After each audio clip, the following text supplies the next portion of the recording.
critically understand the messages they receive through writing, sound, and visual images. At one time in our society, you were considered literate if you could simply read and write. But today, in our digital information age, we are inundated with information from a variety of mediums. TV, movies, video games, music, video, billboards, packaging, advertising, and of course the wealth of online content. And this is particularly true of young people, the kind of images they're being bombarded with on a daily basis. So my legislation required DESE, the Department of Elementary and Secondary Education, to encourage the teaching of media literacy skills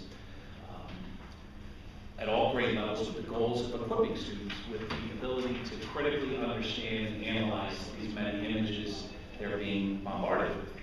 My name is Reginald Williams, and I'm the Community Relations Manager at Press TV, a media arts nonprofit organization working to educate, employ, and empower students through 24th century skills in media production and web development. I started working in the nonprofit sector at the age of 15, right across the street at 14 Beacon, where I had the opportunity to serve on an action committee working to increase the diversity of voices in the mainstream media. Having these discussions with colleagues 3 times my age and working to describe societal issues and changes that needed to take place was something that I never imagined that I'd be doing, or that 10 years later I had the opportunity to sit here and present on its behalf today. This bill in support of an act concerning media literacy in schools is fundamental to not only our programming, working here in the Boston Public School System, also in Worcester, Holyoke, and Providence, Rhode Island, around New England, but also being able to make sure that our students have the full scope of knowledge and breadth to understand the messages that they are inundated with in their day-to-day lives. As consumers and content creators of 24th century media, we are looking to really promote the access and opportunity for students to come to the stage and to really understand what they're doing. My work has not been something that I really expected to come from my life, but in serving as a mentor and working directly in the school system to provide this experience is something that has truly changed my life, and having the opportunity to understand critically the media that affects and shapes my reality is something that I'm so glad to have the opportunity to share with you from the law. Thank you. My name is Joni Ciani. I'm a media literacy scholar and teaching in higher education for the past 15 years. My original life started out in media. I started doing radio when I was 18 years old. And when I walked into the radio station with all this power to spread my word of over millions of people listening, I went in there with this tremendous understanding of the responsibility that we have when we have a voice in mass media. Fast forward, every single one of us,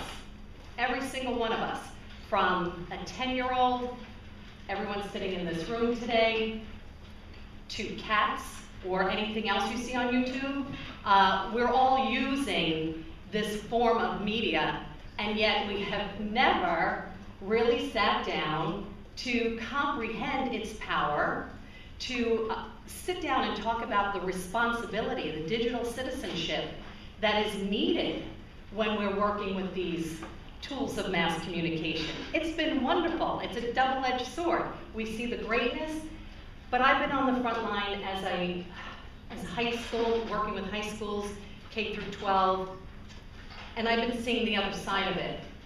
And I can tell you my heart breaks every single time I have to look at a kid who got in above their head because they sent out something that they had no idea of the repercussions, that one stupid thing at some point in their life was going to come back to haunt them.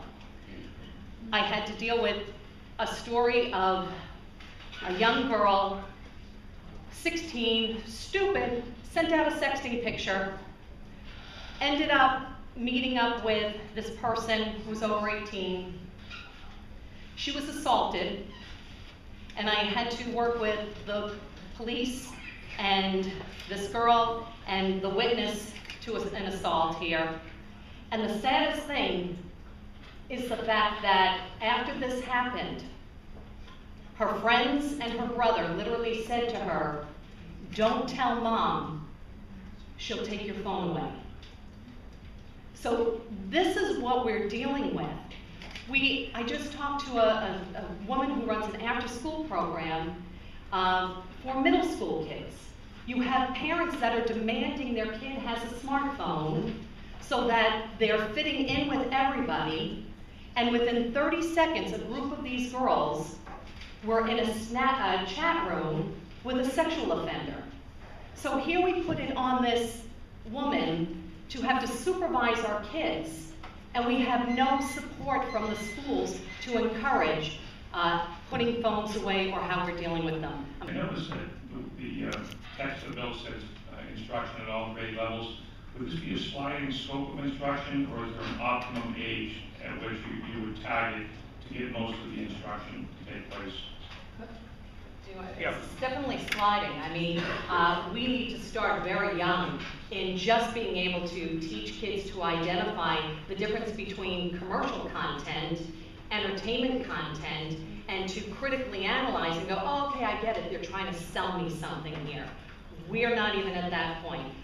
When you have kids that are on social media at 8, 9, 10 years old, you know, we need to implement a level of digital citizenship so that the model of using our social media today is not what we're seeing. We are clearly seeing an abuse of negative comments, and we're talking from politicians to world leaders using this in an abusive way. And that's the only model that a kid has today. It's like, well, they said nasty things to other people, why shouldn't I?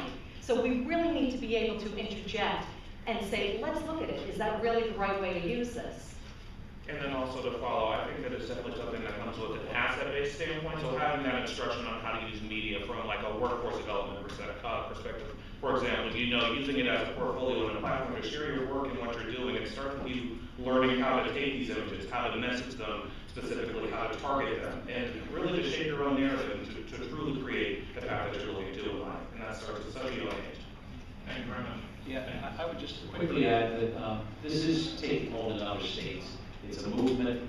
There are some pilot programs done here in Massachusetts where it's been very successful in middle schools, including in my district. And you know, we had the Medal of Honor recipients here last week in Boston. They came out to our school, and one of the kids asked one of the Medal of Honor recipients, "What do you think about violent video games?" And he said, you know, we really need to study that. In other words, you know, he said, war is not a game, and he said, if people saw what I went through in Afghanistan, they might think twice. He said, I'm not saying we should ban them, but he said, we just need to educate children to process these images and understand them.